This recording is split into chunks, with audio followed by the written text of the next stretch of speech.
So good afternoon, everybody. Thanks for the invitation to be here today. I'm delighted to be here with some of my colleagues from the JCT RE team. And I suppose we have a nice tradition of working with the Chester Beatty Library. I'm delighted that Trish has organised this event for us all to come together. It was a little bit like what we just saw from Patrick's presentation. He was looking at the changes coming into primary. We've had some changes at second level that I'll bring you through and how that actually supports what we've been talking about here today. So we're just going to focus on the potential of sacred artefacts and online museum collections in junior cycle religious education, particularly looking at maybe why we would use them, when we use them, and of course then how we might use them with students in second level. The new RE specification for junior cycle came out in 2018, and I know some people here in the room might have actually fed into this when the consultation was happening. It was our job in JCT is to support teachers in implementing it.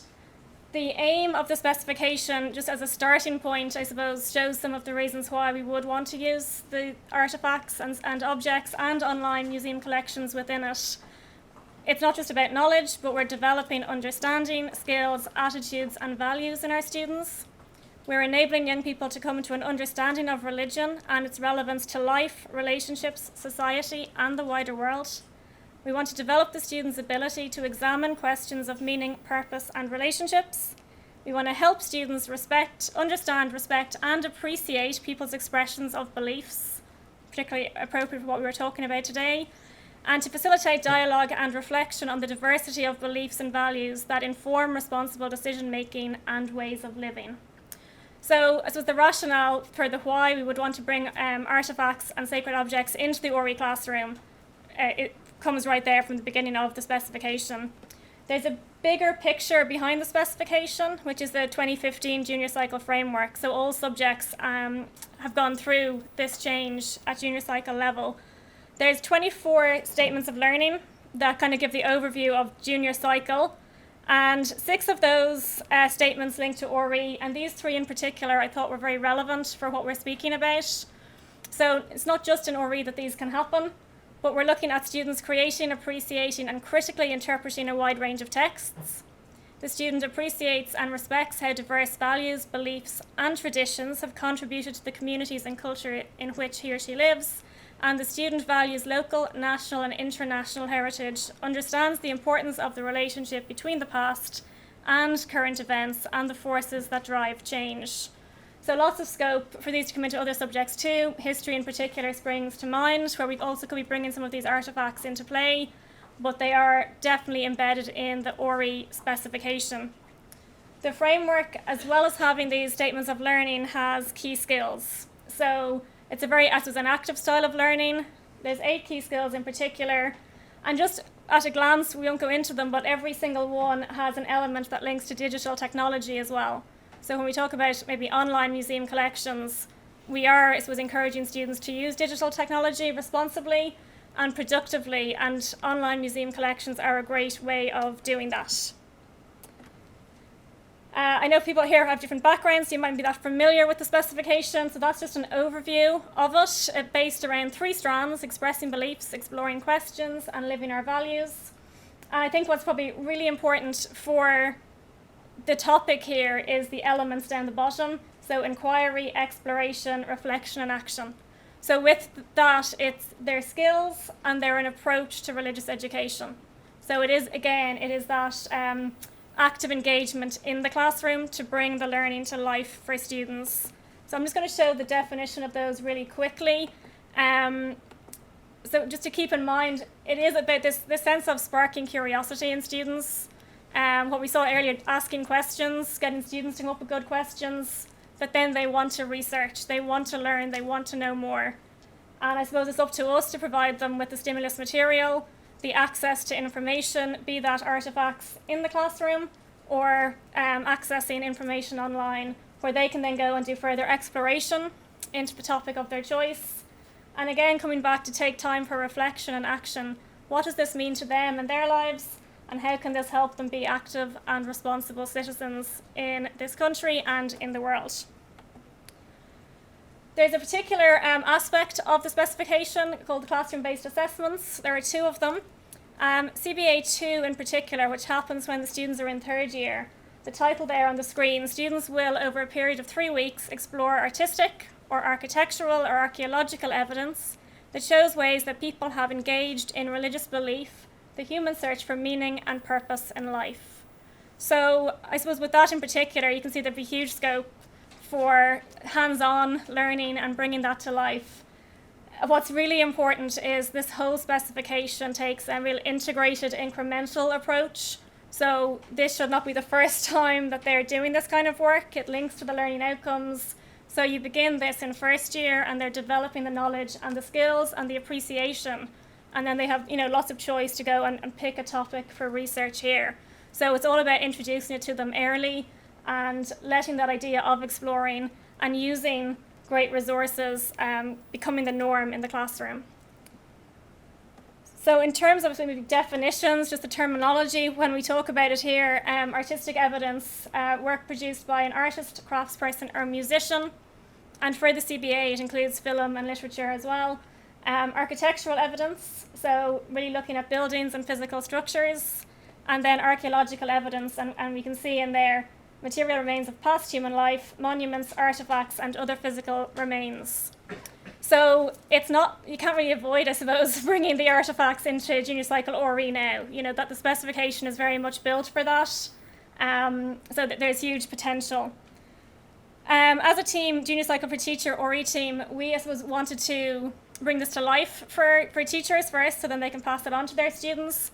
And one approach that we took was to talk about research in religious education. So we look at kind of the research-rich RE classroom. Again, it's bringing those skills to life for students. And you see the 3 elements: inquiry, exploration, reflection, action can be ongoing throughout the 3 years of junior cycle.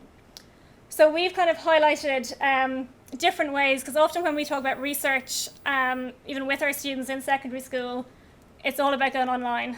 That kind of tends to be the first stop, and there's nothing wrong with that once they're doing it well, and it is part of their digital skills, and we're lucky to have great museum collections that we can direct them to. But we also want to really broaden that to see maybe more subject-specific kind of learning and research that could happen. So just using sacred texts, reading something from a sacred text and seeing that as research. Reading and reflecting on the teachings of a founder of one of the major world religions, using images, using artefacts, visiting places of worship, and reflecting on contemporary culture, because that's built into the specification as well. So to try and broaden the types of research that are happening and the experiences that students gain in the RE classroom. Over the last 3 years, really working with teachers, we're into our 4th year now, but we haven't started our new CPD day yet. We have introduced some strategies to kind of bring this to life for teachers. So they're applicable in lots of contexts, but we have, for example, for interpreting an image, and again working with an artefact, the same, the See, Think, Wonder thinking routine. We introduced that to teachers on our last CPD day 2 years ago. And it did generate loads of lovely conversation in the room, because it's a very safe space for introducing something. And I suppose we're coming from maybe a more narrow syllabus where they didn't get to engage with the 5 world religions. There's 5 world religions referenced in the specification. Before that they could just do 1, but maximum they could look at was 2. Now they have the opportunity to look at 5. But it can mean that, there's just a bit of uncertainty around them sometimes. They haven't got the background. So See, Think, Wonder lets people really just start with that curiosity and being open to something. And from there, that can be your starting point for going and getting the information and doing the research. I know it's a strategy that's used in museums a lot as well. And the visual art team in JCT use that a lot with visual art teachers also. So we do try and build the cross-curricular links in where possible. One of our most, I suppose, popular activities on that CPD day, when we brought artefacts with us in a box to the teachers, we just used the placemat strategy. So this was before COVID. We did get to use the artefacts physically, and they used the placemat to record initially the questions that they had, or the effective questions they might ask their students about the object, and then the questions they thought their students would ask them. So some of the objects, we represented the world religions that are featured in the specification in the objects that we had chosen. And even the ones that at first were familiar to teachers, they found that when you kind of looked at them with these kind of fresh eyes around what you could ask about them, they realised they didn't know all the answers, and that was okay. It is that sense of actually just starting with the questions and seeing how rich the learning can be when we do bring artefacts into the classroom and bring it to life. So that was wonderful kind of conversations on the day with teachers. The day then we didn't get to kind of finish it, I suppose, in person, so it is recorded as screencasts on the website, and it's available there with little videos of the artefacts instead of the physical artefacts. We wanted to encourage this sense of getting out and seeing what's around us, visiting places of worship. So we created the visit poster. So all of the letters represent some kind of guiding prompts. So the idea is there is a lot on our doorstep, to be aware of what's around us and to make the most of those visits and getting students prepared to see themselves as researchers. They're not just on a tour, they are there to learn, to ask questions and to record the information. So again, all of these resources are available on jct.ie. So we have a nice image here. Actually, it was my colleague Roisin brought her students to the local Church of Ireland church in Laois, and found that that might be something that was done before with the syllabus, but now with the new specification could just see so many links from one trip, even to taking time to look at the stained glass windows, that in itself could be a whole focus point of a unit of learning or a lesson with the students, and again helping them think artistically, the architecture of the church. There was huge scope to see that you don't have to look very far to bring that to life. We did a trip as a group of associates that work with us in Kildare, because we were in Kildare Education Centre, and again just seeing a huge amount on the doorstep, what you can visit, what you can see. But there's a lot of Christianity there naturally in this country, and we wanted to bring in all the world religions. So we had to go a little bit virtual, because it depends on where you live in Ireland in particular. We have the Dublin City Interfaith Forum here, but not everybody has that richness on their doorstep. So we've created virtual tours. So what we did, again, the 5 world religions on the course with some guiding questions, linked learning outcomes, and down the bottom the kind of different approaches you could take when working on these virtual tours. The example here was the Nasdan Hindu temple in London, which it's a 3D virtual tour. So again, getting students from the comfort of their home, and this was definitely our most popular resource during COVID. Didn't have to go anywhere, great for online learning, but could visit lots of places around the world. We gave 2 examples for each religion, but there's so many great online resources. And if you have that experience of talking about artefacts, that's something that you can look out for when you go to all of these different places. In terms of contemporary culture, museums giving us great access online in terms of, particularly artwork. There's huge scope there, and again, there's a big focus on student choice in this, so letting students choose what they want to study so they can actually go in different directions. But for us, I suppose that we've had the privilege of working, coming back to where we are right now, working with the Chester Beatty Library. And again, our last in-person CPD was an elective event with teachers, and there's an image down there from that event, which was right here in this room in Chester Beatty Library. Such wonderful feedback from teachers from that event, and we do hope that we can maybe bring that back to them again. But since then, I suppose Jenny and the team in Chester Beatty Library have been working on updating their resources to correspond with the changes in the specification.